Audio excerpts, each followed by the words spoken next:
SPSR Nellore జిల్లా ఆత్మకూరు పట్టణంలో వేసవి తాపాన్ని దృష్టిలో ఉంచుకొని స్థానిక పోలీసుల సహకారంతో చలివేంద్రాన్ని ఏర్పాటు చేశారు. ఈ కార్యక్రమాన్ని మంత్రి ఆనం రామనారాయణ రెడ్డి ప్రారంభించారు. వేసవి కాలంలో ప్రజలకు మంచినీటి సరఫరా తప్పనిసరి అని, అన్ని ముఖ్య ప్రాంతాల్లో చలివేంద్రాలను ఏర్పాటు చేయాలి అని అధికారులను మంత్రి ఆదేశించారు.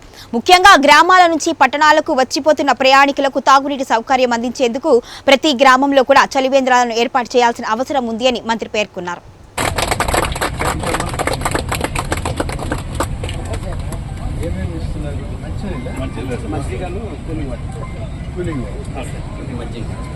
Cooling water, filter water, mineral water, పెంచాలి సార్. మజ్జిగకి ఆ గ్లాసు పెట్టి ఏళ్ళు పెట్టే కాకుండా కాడ గంట ఉంటుంది, దాన్ని పెట్టి గ్లాసుకి పోసే పని చేసి మళ్ళీ ఏళ్ళు.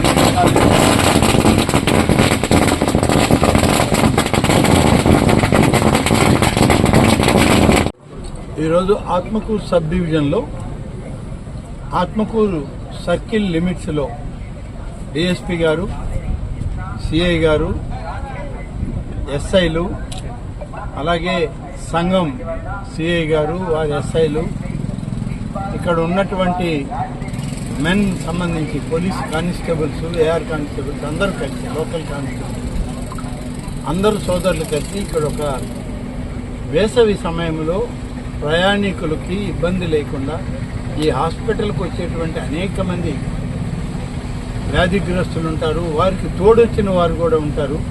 వారందరికి కూడా ఎటువంటి ఇబ్బంది కలగకుండా దాహార్తి తీర్చడానికి ఒక చలివందరం లాగా ఇక్కడ ఏర్పాటు చేయడం చాలా గొప్ప విషయం. చాలా మంచి మనస్సుతో పోలీసు సోదరులందరూ కలిసి చేసిన ఈ ప్రయత్నానికి రాష్ట్ర ప్రభుత్వం నుంచి ఈ ప్రాంత ప్రతినిధిగా నేను వారందరికీ నా హృదయపూర్వక ధన్యవాదాలని, అభినందనల్ని తెలియజేస్తాను. ఇలాంటి చలివేంద్రాలు ప్రతి ప్రాంతంలో కూడా సివిలియన్స్ కూడా ఏర్పాటు చేయాల్సిన అవసరం ఉంది.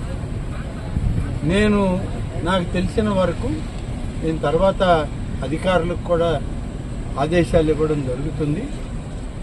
ప్రతి గ్రామ పంచాయతీకి ఇచ్చేటువంటి నిధుల్లో వేసవి సమయంలో చలివేంద్రాల నిర్వహణగా కొంత మొత్తం ప్రభుత్వం ఇస్తాము.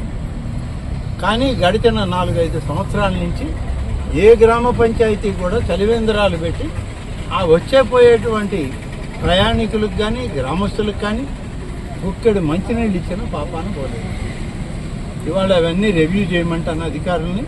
నెక్స్ట్ విజిట్లో జిల్లా కలెక్టరు అధికారులతోటి డిపిఓతో కూడా మాట్లాడి అన్ని పంచాయతీల్లో కూడా పంచాయతీ నిధులని ఆ యొక్క గ్రామాలకు వెళ్లే దారుల్లో లేదా మండలాలకు వెళ్లే దారుల్లో ఇట్లాంటి ఈరోజు